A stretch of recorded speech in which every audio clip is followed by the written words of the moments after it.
नमस्कार, तारा न्यूजच्या आणखी एका एपिसोडमध्ये तुमचं सहर्ष स्वागत। तर आज आपल्याकडे मनसेचे जिल्हा उपाध्यक्ष आणि महाराष्ट्र नवनिर्माण कामगार सेनेचे जिल्हाध्यक्ष रोहन निर्मळ सर आज आपल्या स्टुडिओमध्ये उपस्थित आहेत। विधानसभा निवडणुकीनंतर शांत भासणारे मनसेचे रोहन निर्मळ सर आता पुन्हा सक्रिय झालेत। राजकारण, संघर्ष आणि आगामी योजना यावर त्यांच्याशी आपण आज थेट संवाद साधूया। नमस्कार सर, तारा न्यूजच्या आणखी एका एपिसोडमध्ये तुमचं सहर्ष स्वागत। तुम्ही विधानसभेची निवडणूक लढवली सर, त्यामध्ये पराभव झाला। त्यानंतर आम्ही बघतोय की मनसेचे रोहन निर्मळ सर कुठेतरी शांत झालेत, काय सांगाल याबद्दल? शांत असं काय नाही, निवडणुकीच्या अगोदर ज्या पद्धतीने आम्ही काम करत होतो तर आता सुद्धा तशीच कामं चालू आहेत। शांत असं काय म्हणता येणार नाही। पराभव झाला तर हो, निश्चित पराभव झाला। जे काय जनतेनं जो कौल दिला तो आम्हाला मान्यच आहे। पण बघायला गेलं तर बाकीचं ते राजसाहेब ठाकरे यांनी, आमच्या साहेबांनी पण बाकीच्या सगळ्या गोष्टी बोलत की EVM बद्दलच्या काय गोष्टी असतील त्या आम्ही बोललो। आम्हाला सुद्धा माहीत होतं की बाबा 15 दिवसा पाठीमागं, म्हणजे आम्हाला फक्त हार्डली 15 दिवस वर्किंगसाठी मिळाले। 15 दिवसातच आम्ही निवडणुकीची तयारी म्हणा किंवा या सगळ्या गोष्टी केल्या। आणि ते आम्हाला पण माहीत होतं की ही वेळ काय 15 दिवसात ह्या गोष्टी कव्हर होणाऱ्या नाहीत। कारण की ग्रामपंचायतची निवडणूक नव्हती किंवा हे पंचायत समिती किंवा जिल्हा परिषदेची निवडणूक नव्हती, 100% विधानसभेची निवडणूक होती। आणि आम्हाला वेळ अपुरा पडला। आम्हाला सुद्धा माहीत होतं की बाबा ह्या निवडणुकीत आम्ही काय यशस्वी होणार नाही याची आम्हाला कल्पना येत होती। पण लोकांचा मिळणारा प्रतिसाद पण अतिशय चांगला होता। जर बघितलं तर म्हणजे प्रत्येकजण, आता बऱ्यापैकी जेवढे लोक आम्हाला भेटतात ते आम्हाला सांगतात की आम्ही तुम्हाला मतदान केलं आहे। नेमकं मतदान गेलं कुठं हा आता खरं संशोधनाचा भाग झाला आहे। आता हा झाला पहिला विषय। आणि दुसरी गोष्ट, आम्ही शांत आहे म्हणणं मला तरी काय पटत नाही। कारण की काय, रोज म्हणजे आत्तासुद्धा मी येतो आहे तर मी एका कार्यक्रमाला अटेंड राहिलो होतो, त्यात नंतरच इकडं आलो आहे। त्यामुळं शांत असं काय नाही, माझी कामं चालूच आहेत। यालाच अनुसरून आणखी एक प्रश्न, हे सगळं होत असताना आता राजकारणात सक्रिय राहणार का? राजकारणात मी आत्तासुद्धा सक्रिय आहे आणि भविष्यात देखील मी सक्रिय राहणार। कारण की मी मागं पण ज्या पद्धतीने माझ्या बाकीच्या मुलाखतीत मी बोललो आहे, सामाजिक काम करत असताना राजकारणाची जोपर्यंत त्याला जोड नाही तोपर्यंत ते काम पूर्ण होत नाही। त्यामुळं सामाजिक काम करत असताना राजकारण लागणार, त्यामुळे मी राजकारणात सक्रिय 100% राहणार। लोकांची कामं करायची आहेत, मला राजकारणात राहायला लागणार।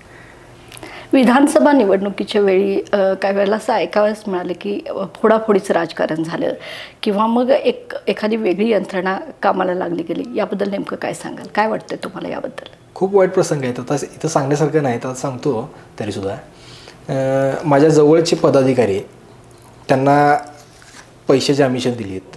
पैशानं फुटत नाही असं समजल्यानंतर त्यांना बाबा तुमचा इथून म्हणजे काही कोंडी करायचा काही ठिकाणी प्रयत्न केला। त्याच्यानंतरही बाबा त्यातनं पण ते आपल्याकडे येणार नाहीत ज्यावेळी वाटलं, त्या टायमाला स्थानिक पोलीस स्टेशनकडनं त्यांच्या PI निरोप पाठवले की बाबा तुम्हाला आता यात आम्ही खूप मोठा त्रास देणार आहे, तुम्ही असं करू नका, तू का निवडून येणार आहे का, त्यापेक्षा तुम्ही हा मार्ग स्वीकारा। असे बरेच दडपण करायचा प्रयत्न दिला। एक वेगळी यंत्रणासुद्धा यासाठी कामाला लावली। काही त्यांच्यातले लोक आमच्यातनं मिसळून काही काम करताना सुद्धा आम्हाला काही इंटरनल गोष्टी बऱ्याच मोठ्या त्याच्यातल्या आहेत। पण एवढं 100% सांगतो, त्यांना मी घाम फोडलेला आहे। आम्ही शेवटच्या आठवड्यात पैशाकडनं कमी पडलो, आम्हाला मान्य आहे।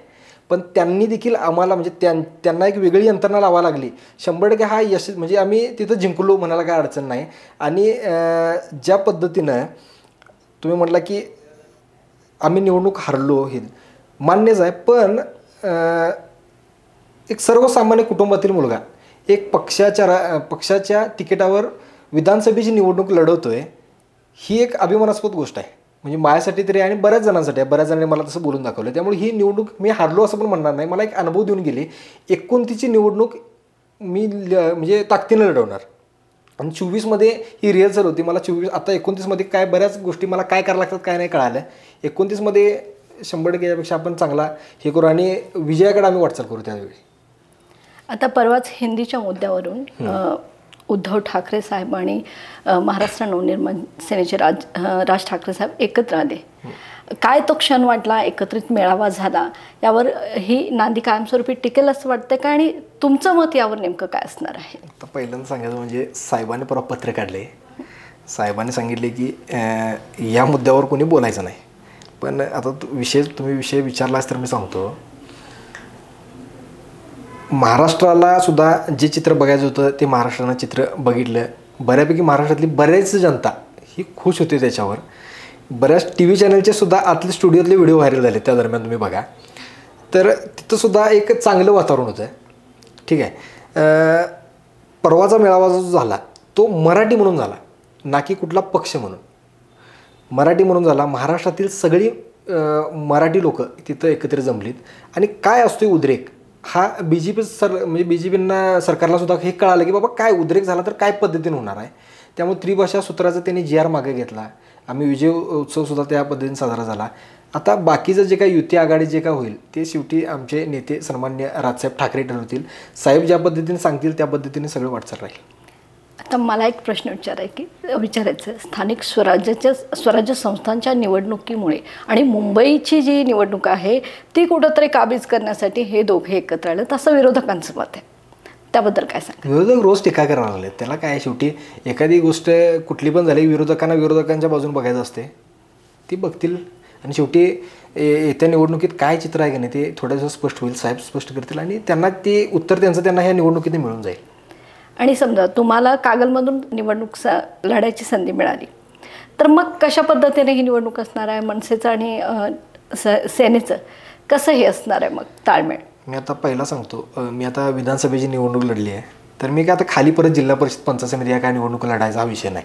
पण आमच्या पक्षातले बरेच पदाधिकारी आहेत ते इच्छुक आहेत सध्या. आता तर आरक्षण कसं पडतं आहे बाकीचं हे सगळं बघून आपण ठरवू. आणि बऱ्याच पदाधिकाऱ्यांनी आमच्या तयारीसुद्धा चालू केली आणि बघूया आता म्हणजे युती आघाडी जशी होईल जे साहेब सांगतील त्या पद्धतीने करू. समजा युती नाही झाली तर एकला चरवलीची भूमिका असेल.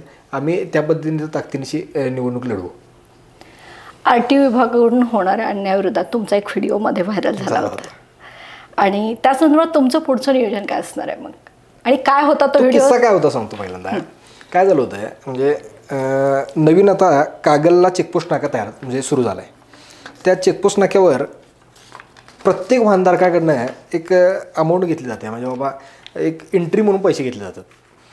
तर ते जे पैसे आहेत ते कुठेही लिखित वगैरे काय नाही, अलिखित पैसे आहेत ते. म्हणजे ते लाच म्हणायला काय अडचण नाही.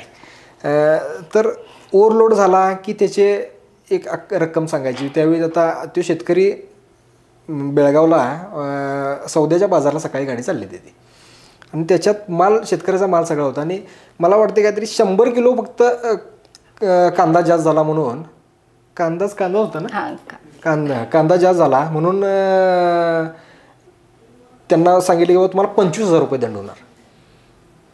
मग 25,000 दंड होणार म्हटल्यानंतर त्या बिचाराकडे पैसे नव्हते. सकाळी पहाटे त्यानं फोन केला मी लागलीच कोण आहे त्यांच्याकडे फोन दे म्हटलं. त्यांनी फोन केला आणि नकार दिला. मग त्यांनी नंतर विचारलं की बाबा काय प्रकरण आहे नेमकं, त्यांनी कोणाला फोन केला होता. त्यांनी माझं नाव सांगितलं ती गाडी सोडली. पण बरीच लोक पहाटे 4ला फोन करायला घाबरतात. म्हणजे वास्तव आहे. म्हणजे काय बाबा कशाला फोन करायचा आहे, 4ला कशाला त्रास एखाद्या माणसाला द्यायचा. त्या माणसानं धाडस केलं, तो तिथून निघून गेला. पण अशा बऱ्याच शेतकऱ्यांना हा रोज त्रास फेस करायला लागला आहे. त्यामुळं मी तो व्हिडिओ काढला, त्याला सोडलं, ठीक आहे. आणि पण तिथनं पुढचं बऱ्याच शेतकऱ्यांचा सुद्धा मला फोन आला की साहेब आम्हाला मालाची गाडी आपल्या शेतकऱ्याची असेल तर आता इथनं पुढं त्यांनी काय ओव्हरलोड हा विषय त्यांनी बघणं झालेत आणि नजरअंदाज करून आम्हाला सोडून द्यायला. खरं बघायला तर त्या व्हिडिओचं ते यश पण आहे. दुसरी गोष्ट बघायला तर RTO विभागाकडून सुद्धा अशा काही गाड्यांच्यावर आता कारवाईसुद्धा बंद आहेत. म्हणजे त्यांना सुद्धा कळालं की बाबा नाही, मी त्यात बोललेलो, भावनिकसुद्धा त्याला अटॅचमेंट होती. बाबा तुम्ही एक सामान्य कुटुंबातली मुलं आहे आणि तुम्ही RTO या पदापर्यंत पोहोचला आहे. आणि काय असते सामान्य घरातलं वातावरण तुम्हाला माहिती आहे.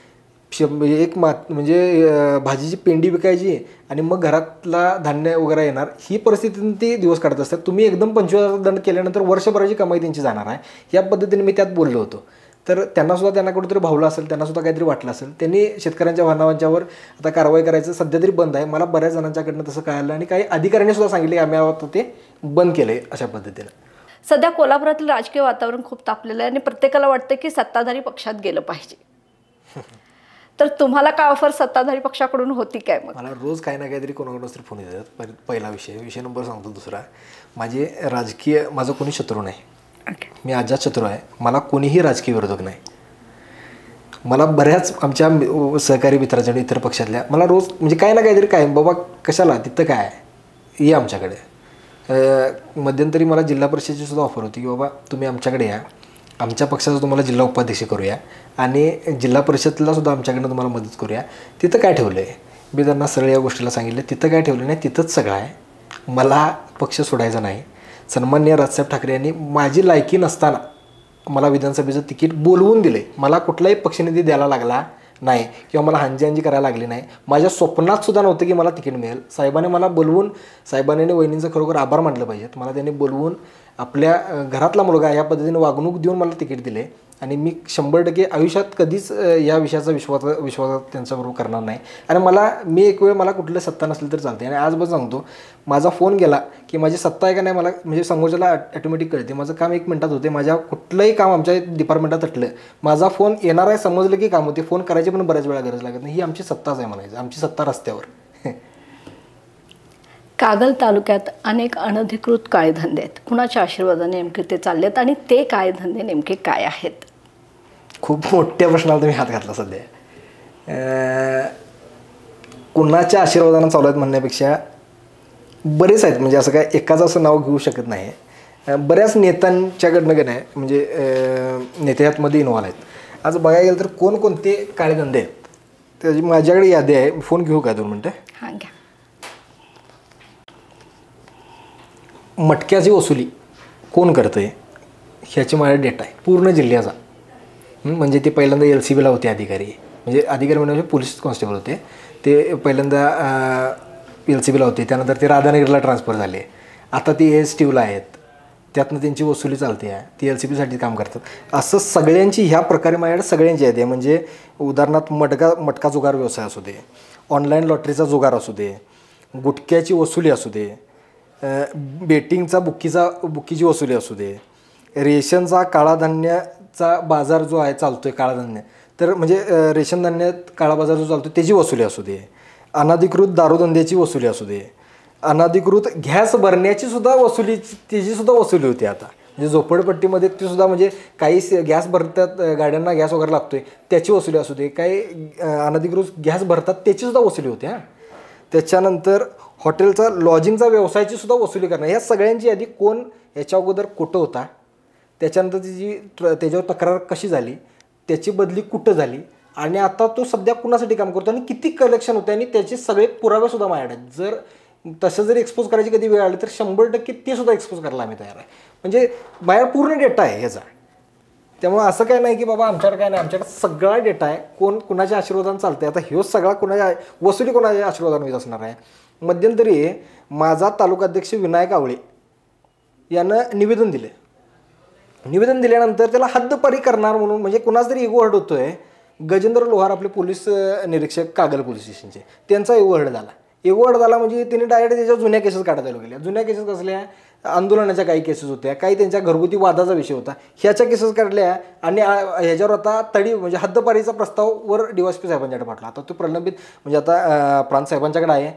आता न्यायप्रविष्ट बाब आहे, होऊन जाईल. ते काय म्हणजे त्यांना काय हद्दपारी होणार नाही, कारण की याच्यापेक्षा त्यांनी काय 302 त्यांनी मर्डर कोणाचा केला का, काय त्यांनी हाफ मर्डर केला काय, कोणावर त्याच्यावर बलात्कारचे गुन्हे दाखल आहेत, काही नाही. फक्त किरकोळ यांचा इगो दुखावला. काही त्यानं निवेदन दिलं, त्यांचं वृत्तांकन बऱ्याच मोठ्या प्रमाणात पेपरला आलं, त्यामुळे यांचा इगो हर्ट झाला. मग असं जर खाकी वर्दीतले माणसं जर करणार असतील तरी खरोखर वाईट आहे. आणि आज ही मुलाखतीच्या माध्यमातून सांगतोय, मला हे वाईट वाटते. म्हणजे एखाद्या अधिकाऱ्याचं नाव घेऊन हे सांगायला लागलं, ह्याच्यासारखी वाईट गोष्ट कुठलीच नाही. खूप वाईट विषय आहे ते. आणि या संदर्भात सुद्धा आम्ही एक मोठं जनआंदोलन उभं करणार आहे. जर त्यांना हद्दपारीचा प्रस्ताव जर पुढं तो गेलाच आणि जर पुढं काय नाटक समजा ह्यातनं काय झालं तर आम्ही सुद्धा गप्प बसणार. आम्ही पण वनसेवाले, मग काय आहे का नाही, आम्ही पण दाखवून देऊ काय असतो जनआक्रोश आणि एखाद्या चळवळीतल्या कार्यकर्त्याला कसं दाबायचं असते. गोहत्याच्या विरोधात तो माणूस काम करतोय म्हणजे तो राग मनात ठेवून समजा जर तुम्ही असं जर काम करणार असाल तर वाईट. आम्ही मुख्यमंत्री साहेबांची पण या विषयात वेळ घेणार आहे. वाईट आहेत नाही म्हणजे असं जर एखाद्या विषयावर जर समजा अनधिकृत धंद्यांच्यावर जर आम्ही आवाज उठवत असू आणि जर तुम्ही आमच्या माणसांच्यावर जर हद्दपारीसारखी कारवाई करणार, कोण आहेत, गुंड आहेत. ह्याच्यापेक्षाही सत्ताधारी पक्षात काम करणारी माणसं मटका घेतात, जुगार धंदे चालवतात, व्यवसायामध्ये ह्यांचा हात आहे. बरेच वेगवेगळे धंदे यांचा आहेत, त्यांच्यावर कुठलाही हद्दपारीचा प्रस्ताव आतापर्यंत गेला नाही. यांना खुर्ची देतात बसाय गेल्या पोलीस स्टेशनला आणि आमच्या पोरांना हद्दपारीची कारवाई. वाईट आहे या विषयावर खरोखर आता कसं आहे म्हणजे तुम्ही विचारला म्हणून बोललो, खूप मोठी राग आहे या मनात माझ्या याबद्दल. ह्या सिस्टमच्या मनात म्हणजे एक दिवस मोठा असा जनआक्रोश मोर्चा या विषयावर काढणार आहे आपण. तुम्ही आता बऱ्याच गोष्टी बोललात, पण आणखी एक मोठा मुद्दा सध्या चर्चेला जातोय तो म्हणजे शक्तिपीठ महामार्ग. आणि तुमच्या मतदारसंघात जर शक्तिपीठ महामार्ग जाणार आहे तर मग या संदर्भात मनसेची भूमिका नेमकी काय असणार आहे? नाही, विकास झाला पाहिजे काय, पण विकास होताना का नाही कुठल्याही शेतकऱ्याला सुद्धा त्रास झाला नको पाहिजे. आपला भारत देश हा कृषीप्रधान देश आहे आणि जेवढे काय म्हणजे राजू शेट्टी साहेबांनी जे काय आंदोलनं केली असतील, बंटी साहेबांनी काही आंदोलनं आता मध्यंतरी झालीत, त्यांच्या आंदोलनातली काही व्हिडिओ वगैरे मी बघितले तर प्रचंड मोठा राग ह्या शेतकऱ्यांच्या मनात आहे. आणि तो राग जर बघितला तर तेवढ्या त्या रागाला सुद्धा म्हणजे कुठंतरी बाजूला सारायचं आणि शक्तिपीठ महामार्गाला लादायचाच हे जर सरकारचं जर हे असेल तर हे काय बरोबर नाही. आणि माझं तरी असं म्हणणं आहे की हे कमिशन खाण्यासाठी केलेला महामार्ग आहे असं म्हणायला काय अडचण नाही. म्हणजे दाखवायचं एक आणि त्यातनं साध्य दुसरंच करायचं. आज देवगड निप्पाणी महामार्गाबद्दल सुद्धा आम्ही आवाज उठवला होता. तुम्हाला रस्तेच चांगले करायचे आहेत ना, ते विदाऊट कमिशन खाता रस्ते करा बघू. उद्या असं पण आता हे झाल्यानंतर असं पण होणार की रोहन निर्मळ तुम्ही काय बिन कमिशन खाता रस्ता करणार आहे असं सुद्धा होणार. मी आज उत्तर देतो ते व्हायच्या अगोदरच.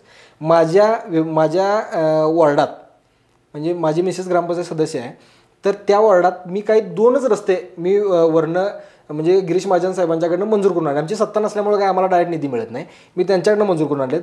आज त्या रस्त्याला 2-2.5 वर्ष झाली, रस्त्याचा खडा पण हल्लेला नाही.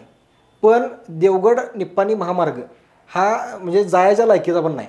आणि किती वर्ष काम चालू आहे, अक्षरशः असं पाण्यात बसल्यासारखं वाटतं. म्हणजे पाण्याला जहाजातनं कसं जातोय आपण तसा तो रस्ता झाला आहे. आहेत ते रस्ते सळले नाहीत, काय गरज आहे तो शक्तिपीठ महामार्ग करायची. म्हणजे माझी तरी आमची मनसेची भूमिका क्लिअर आहे की विकास काम व्हायला पाहिजे, पण विकास कामाच्या आडवं समजा जर म्हणजे शेतकऱ्यांच्या आडवं जर विकास कामं येणार असेल तर ते लादू नये, काय गरज नाही शक्तिपीठ महामार्ग. हे तुमचं मत झालं. पण समजा आता ठोस भूमिकाच त्यांनी म्हटले की शक्तिपीठ महामार्ग हा होणारच, तर मग त्यावेळी नेमकी मनसेची भूमिका काय असणार? मग आता असं म्हणायला पाहिजे की इंग्रज बरे होते म्हणायचं. मग म्हणजे इंग्रज या भाजपपेक्षा इंग्रजवाले बरे म्हणायला काय अडचण नाही, कारण की तिने ऐकून तरी बाबा घ्यायचे. एक त्यांनी आत्तापर्यंत म्हणजे जो कायदा जो आम्ही आता चालवतोय भारतात इंग्रजांनी लागू केलेला कायदा आहे. म्हणजे त्यांनी जे काय पद म्हणजे SP साहेब असू देत, त्यानंतर म्हणजे जे काय पोलिसांची जी पदं आहेत ही त्यांनी जी सिस्टम लावली आहे तशीच चालू आहे आज पण. मग ते नियमानं वागत होते म्हणायला काय अडचण नाही, कारण काही गोष्टी जर सांगितल्या तर ते चालायचं, आंदोलन करायचं चालायचं. आज महात्मा गांधीजींनी जे काय चळवळ उभी केली, सत्याग्रह केला, ह्या गोष्टीला कुठं ना कुठं तरी आज सुद्धा आपण त्याची दखल घेतोय. म्हणजे आज आम्ही आंदोलन करतोय, उद्या समजा एखाद्यानं उपोषण केलं मग त्याची समजा दखलच घेणार नसतील तर मग ही लोकशाही तेच चालत नाही. हा 100% हुकुमशाही चालतोय म्हणायला काय अडचण नाही. आणि याच्या विरोधात खूप मोठं आंदोलन होईल. यात एवढं सोपं राहणार नाही. आज 1-2च फक्त यात पुढं दिसायला लागल्यात. पुढं एवढी मोठी वाईट परिस्थिती होईल, सरकारला तोंड दाखवा जागा राहणार नाही. आणि माझं जरी म्हणजे आता आमची सत्ता जरी आमदार तरी काय त्या विरोधात आहेत काय त्यांच्या बाजूने आहेत हे त्यांना माहीत, कारण बऱ्याच ठिकाणी त्यांनी म्हटलं की बाबा मी त्यांच्या विरोधात म्हणजे तो लादू देणार नाही असं त्यांनी सांगितलं आहे. बघू आता ते तसंच त्यांचं मत ठाम राहते काय, कारण की बरीच लोक पहिल्यांदा शक्तिपीठमध्ये विरोधात होते, आता ती कुठल्या तरी पक्षात गेलेत, आता ते दिसतच नाहीत. म्हणजे असं काय व्हायला नको पुढे जाऊन. त्यामुळं सगळीजण ह्या विरोधात राहणार आणि हा महामार्ग होऊ देणार नाहीत. जरी झाला तर तो म्हणजे आता जो रस्ता आहे त्यालाच थोडंफार म्हणजे वाढीव होईल आणि मग ते महामार्ग होईल. पण शक्तिपीठ महामार्ग असा महामार्ग शक्यतो होऊ देणार नाहीत. बरीच लोक या विरोधात आहेत, शेतकऱ्यांचा आक्रोश खूप मोठा आहे या विरोधात. आता शेवटचा प्रश्न, तुमच्या मतदारसंघातल्या नगरपालिका, जिल्हा परिषद, पंचायत समिती निवडणुकांना तुम्ही आता कसं सामोरं जाणार आहे? आता मी मगाशी म्हटल्याप्रमाणे तिची तयारी सुरू आहे. बऱ्याच सत्ताधारी पक्षातले सुद्धा जे काय पदाधिकारी आहेत ते आमच्याकडे यायला इच्छुक आहेत. म्हणजे कागल नगरपालिका आणि मुरगुड नगरपालिका ह्यासुद्धा आम्ही ताकदीने लढवणार आहे. तिथले सुद्धा काही आजी माजी नगरसेवक आमच्याकडे येणार आहेत. राजसाहेब ठाकरे यांच्या उपस्थितीत त्यांचा पक्षप्रवेश देखील होईल. आता वेळ त्याला काय म्हणजे असं जसं वेळ जवळ येईल अजून वाटत नाही बाबा निवडणुका लागणार आहेत असं वातावरणात कुठं अजून दिसत नाही, कारण की निवडणुका जशा या लागतील तसं ते आपल्याला कळते. जसं थंडी चालू होणार आहे तसं आपल्याला कसं कळते, तसं ते निवडणुका कशा लागणार आहेत हे आपल्याला कळते. जसं तसं कळायला लागेल एक पक्षप्रवेश पण होईल आणि ह्या निवडणुकासुद्धा आम्ही ताकदीने लढवू. आम्ही विधानसभेच्या निवडणुकीत बऱ्याच प्रमाणात कमी पडलो, मान्य आहे आम्हाला. ह्या निवडणुकीत आम्ही कुठेही कमी पडणार नाही, हे पण आम्ही खात्रीनिशी सांगतो. यालाच अनुसरून हा प्रश्न असेल, मी विचारेन की जसं मुंबईतलं वातावरण हिंदीच्या ह्याच्या विरोधात एकवटलं आणि त्याचं कोल्हापुरातल्या राजकारणावर परिणाम झाला असं तुम्हाला वाटतं का? आणि जर इथं कोल्हापुरातल्या राजकारणावर जर परिणाम झाला असेल तर कागलमध्ये पण तो कुठंतरी परिणाम जाणवतोय का? नाही, परिणाम जाणवतोय, पण आज बघायला गेलं की नाही उत्तर भारतीय त्यानंतर म्हणजे झारखंड म्हणा, त्यानंतर उत्तर प्रदेश म्हणा, बिहार म्हणा, ह्या राज्यातनं जी काय माणसं मुंबईसारख्या ठिकाणी ज्या फ्लोने येतात तेवढं प्रमाण अजून इकडं कोल्हापूर म्हणा किंवा एवढं प्रमाण इथं नाही आहे. त्यामुळं एवढी मस्ती त्यांची सध्या तरी इथं नाही. वाढली तर 100% उतरू, पण सध्या तरी तसं काय वाटत नाही. आणि त्याचा परिणाम हा पूर्ण महाराष्ट्रात आहे. पण एवढी अशी मगरुरीची भाषा इथं तरी अजूनपर्यंत कोणी केली नाही. आणि जी करतात त्यांना आम्ही व्यवस्थित त्याचं चालू असते. तर हे होते मनसेचे रोहन निर्मळ सर. स्पष्ट बोलले, अतिशय रोखठोकपणे त्यांनी बोलले. आता त्यांच्या पुढील कृतीकडे कोल्हापूरचं लक्ष लागून राहिलं आहे. पुढच्या मुलाखतीत पुन्हा एकदा भेटूया. मी सरांना पुन्हा एकदा धन्यवाद देते आणि कार्यक्रम इथंच संपवते. धन्यवाद सर. नमस्कार. जय महाराष्ट्र.